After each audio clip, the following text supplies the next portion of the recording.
प्रथम तहलका न्यूज।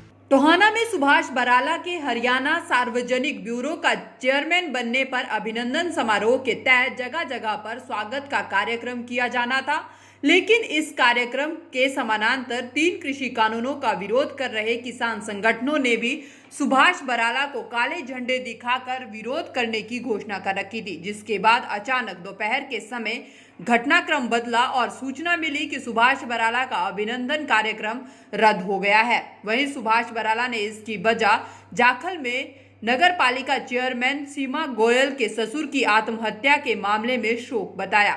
स्वागत कार्यक्रम को लेकर टोहाना में काफी गहमा गहमी का माहौल रहा, जहां पूरे शहर को भाजपा के झंडे और सुभाष बराला के कटआउट से सजाया गया था, तो वहीं निर्धारित समय पर किसान संगठनों के सदस्य भी टोहाना के गोगामेड़ी सभा स्थल पर इकट्ठे होने शुरू हो गए थे। लेकिन दोपहर होते होते सभा पर इकट्ठे हुए किसान आक्रोशित होकर सड़क पर निकल पड़े और हिसार चंडीगढ़ रोड पर स्थित शहीद चौक पर पहुंचकर उन्होंने भाजपा के झंडे और पोस्टर को इकट्ठा करके आग लगा दी। क्या कार्यक्रम था, क्या रहा? आज का हमारा कार्यक्रम था जी टोहाना किसान संघर्ष संयुक्त मंच जो हमने बनाया है, एक्शन कमेटी बनाई है हमने टोहाना के अंदर किसान संगठनों की मिला करके। उसका ये आह्वान था कि बराला साहब आज यहाँ स्वागत करवाने के लिए शहर के अंदर आ रहे हैं, क्योंकि हरियाणा सरकार ने उनको चेयरमैन बनाया है। तो लोगों में रोष है, किसानों में रोष है, तो उस रोष का प्रगटावा आज तमाम जन संगठनों के कार्यकर्ताओं ने मिलकर के उनको काले झंडे दिखाने के रूप में प्रकट किया है। और वो आज यहाँ से नहीं गुजरे, तो ये आज यहाँ किसान संगठनों की सबसे बड़ी जीत है। तो विरोध दर्ज करवाने के लिए यहाँ किसान इकट्ठे हुए हैं। तो जो तीनों अध्यादेश केंद्र सरकार लेके आई है उनको कानून में बदल दिया। तो आज ये जो भारतीय जनता पार्टी के जो बोर्ड वगैरह थे, सुभाष बराला के जो क्या थे ये बैनर वगैरह, उनको नौजवान लड़कों ने जलाया, क्योंकि नौजवानों के अंदर ये खास करके जोश है। क्योंकि आज उनका रोजगार का तमाम जो क्षेत्र है वो खत्म कर दिए, संभावनाएं खत्म हो गई हैं।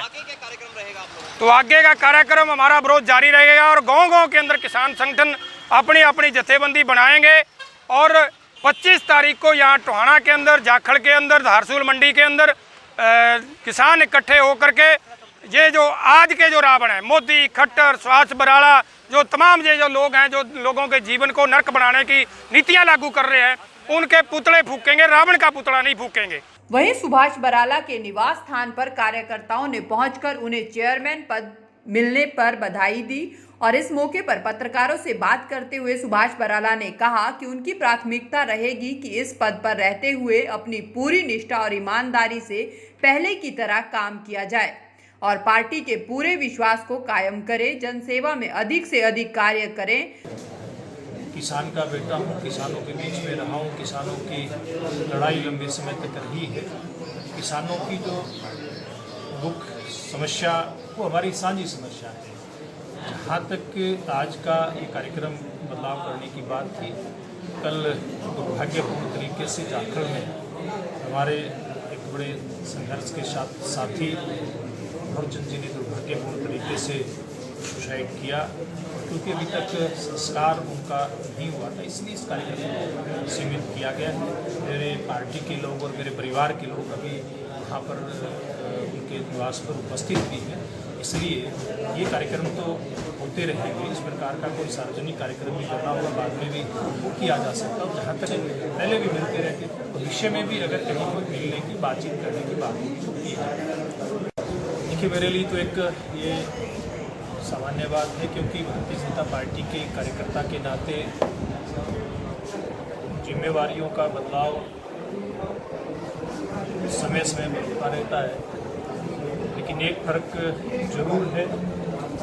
पूर्व में संगठन की जिम्मेवारी लंबे समय तक निभाई, फिर एक विधायक के नाते जो काम टोहाना विधानसभा क्षेत्र की जनता ने सौंपा उसको निभाने का काम किया, और फिर अब भारतीय जनता पार्टी के हमारे शीर्ष नेतृत्व ने, पार्टी के राष्ट्रीय अध्यक्ष JP नड्डा जी ने, हरियाणा के मुख्यमंत्री मनोहर लाल जी ने और हमारे पार्टी के सोम प्रकाश धनखड़ और हमारी पूरी टीम ने जो एक नया काम मुझे सौंपा है, ये उसी कड़ी में एक नया काम जिम्मेवारी के रूप में मुझे बना है। मेरा प्रयास रहेगा कि इस गुरु की भांति अपनी तरफ से 100% लगा करके इस जिम्मेवारी के काम को मैं पूरा करूँ।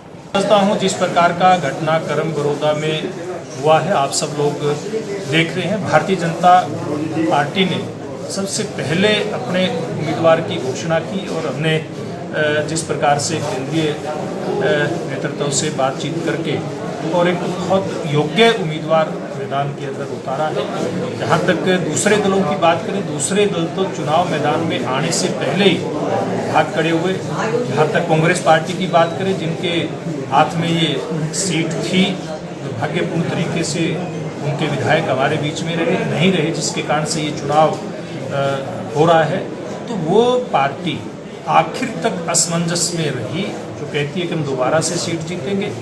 कभी किसी उधार के उम्मीदवार पर दाव लगाने का प्रयास करते हैं, कभी किसी के ऊपर प्रयास करते हैं, लेकिन बहुत देरी से उनका जो उम्मीदवार मैदान में आया है। इसका मतलब ये है कि कांग्रेस पार्टी अपना जो कॉन्फिडेंस है पूरी तरह से हो चुकी है, क्योंकि चाहे सरकार के नाते बात करें, देश में प्रधानमंत्री नरेंद्र मोदी जी के नेतृत्व में और हरियाणा में मुख्यमंत्री मनोहर लाल जी के नेतृत्व में जिस प्रकार के विकास के काम हो रहे हैं, जिस प्रकार का उम्मीदवार भारतीय जनता पार्टी ने वहाँ पर उतारा है, जिसने बहुत संवेदनशीलता का परिचय समय समय पर दिया है। ये मीडिया के लोग समय समय पर बताते रहते हैं कि एक इतना बड़ा खिलाड़ी होने के बावजूद भी कैसे हर विषय के अंदर संवेदनशीलता के साथ काम किया जा सकता है। उसके उदाहरण बहुत सारे उन्होंने प्रस्तुत किए हैं और एक काम करने की अलग योगेश्वर दत्त। प्रथम तहलका के लिए टोहाना से नवल सिंह की रिपोर्ट।